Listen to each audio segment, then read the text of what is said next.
As he came to his wits and regained his senses, he got up from his desk and stepped out of his office.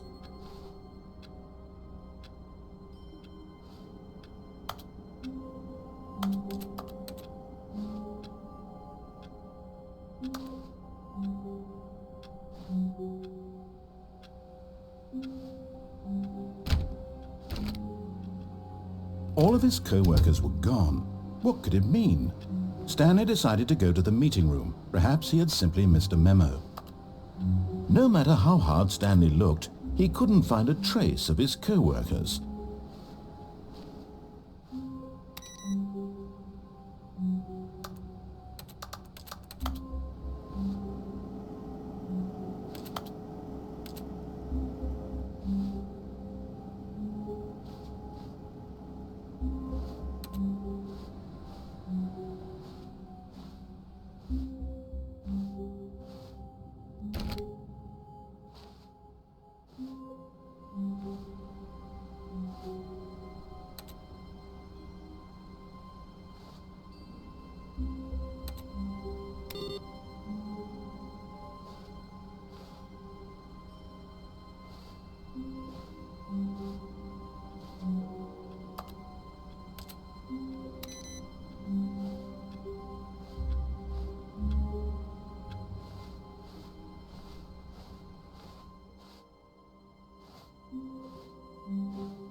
Stanley went around touching every little thing in the office, but it didn't make a single difference, nor did it advance the story in any way.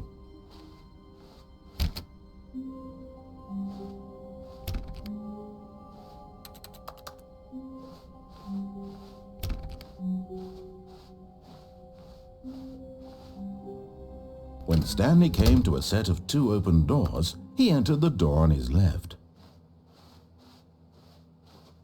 This was not the correct way to the meeting room, and Stanley knew it perfectly well.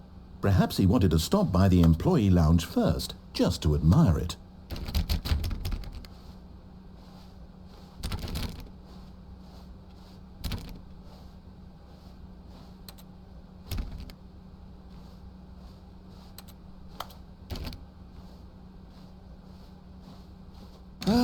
Yes, truly a room worth admiring. It had really been worth the detour after all, just to spend a few moments here in this immaculate, beautifully constructed room. Stanley simply stood here, drinking it all in.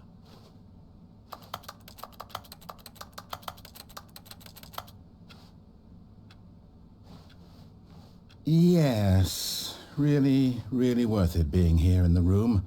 A room so utterly captivating that but eager to get back to business, Stanley took the first open door on his left.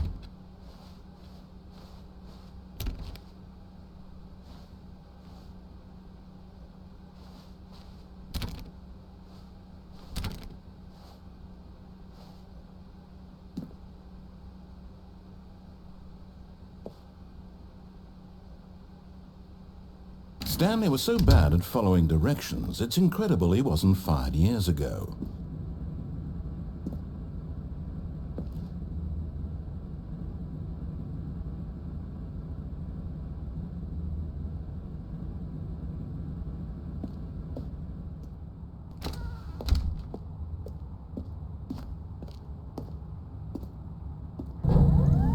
Look, Stanley, I think perhaps we've gotten off on the wrong foot here.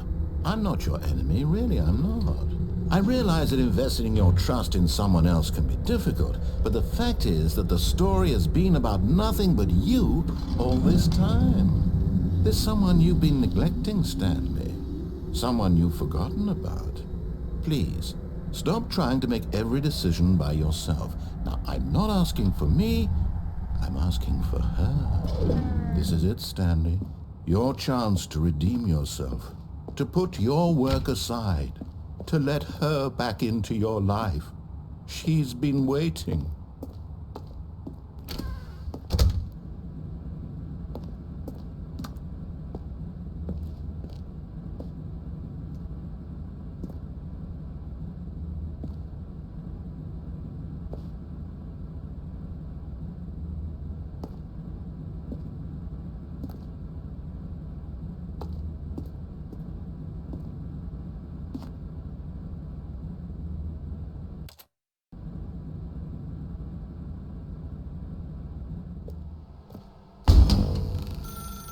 That's her, Stanley. You need to be the one to do this, to reach out to her. If you can truly place your faith in another, then pick up the phone.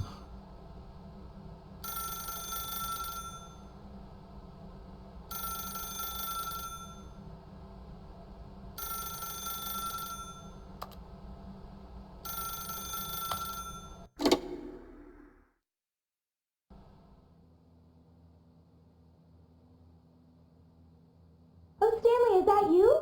Hold on, sweetie. Sorry to keep you waiting. I'm just pulling the bread out of the oven. All right. Okay, there we go. All right, now, I want you to come in and tell me all about your day. Gotcha. Oh, come on. Did you actually think you had a loving wife who'd want to commit their life to you? I'm trying to make a point here, Stanley. I'm trying to get you to see something. Come inside. Let me show you what's really going on here.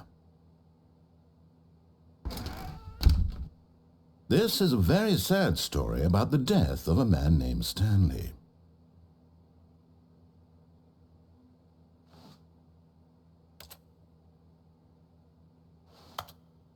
Stanley is quite a boring fellow.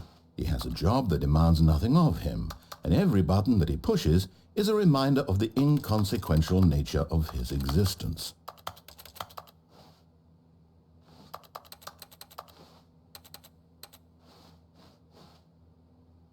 Look at him there, pushing buttons, doing exactly what he's told to do. Now he's pushing a button. Now he's eating lunch. Now he's going home. Now he's coming back to work. One might even feel sorry for him, except that he's chosen this life.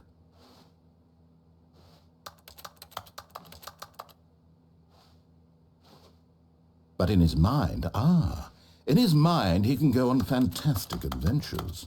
From behind his desk, Stanley dreamed of wild expeditions into the unknown, fantastic discoveries of new lands. It was wonderful, and each day that he returned to work was a reminder that none of it would ever happen to him. And so he began to fantasize about his own job. First, he imagined that one day while at work, he stepped up from his desk to realize that all of his co-workers, his boss, everyone in the building had suddenly vanished off the face of the earth. The thought excited him terribly.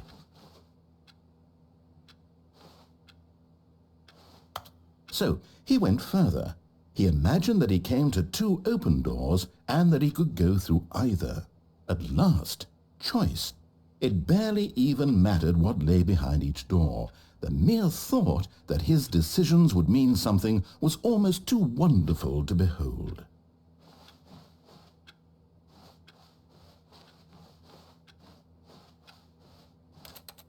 As he wandered through this fantasy world, he began to fill it with many possible paths and destinations.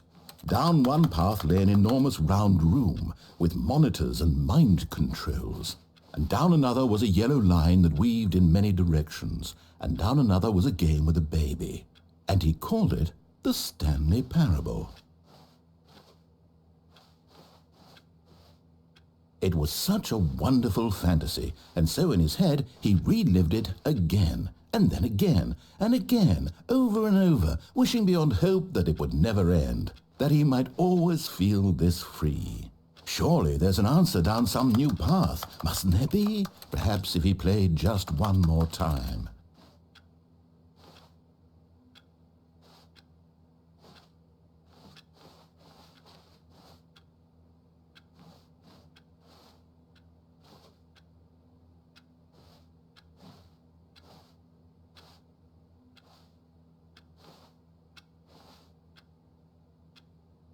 But there is no answer.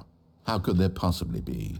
In reality, all he's doing is pushing the same buttons he always has. Nothing has changed. The longer he spends here, the more invested he gets, the more he forgets which life is the real one.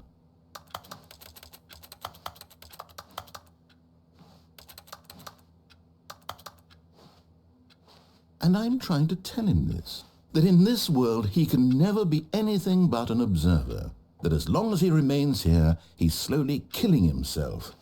But he won't listen to me. He won't stop. Here, watch this.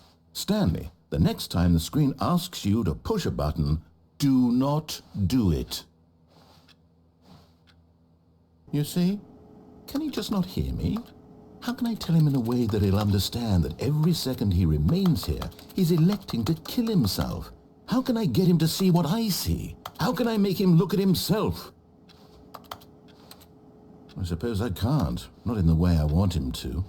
But I don't make the rules. I simply play to my intended purpose, the same as Stanley. We're not so different, I suppose.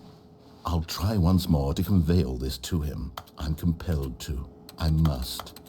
Perhaps, well, maybe this time you'll see. Maybe this time. And I tried again, and Stanley pushed a button. And I tried again, and Stanley pushed a button. And I tried...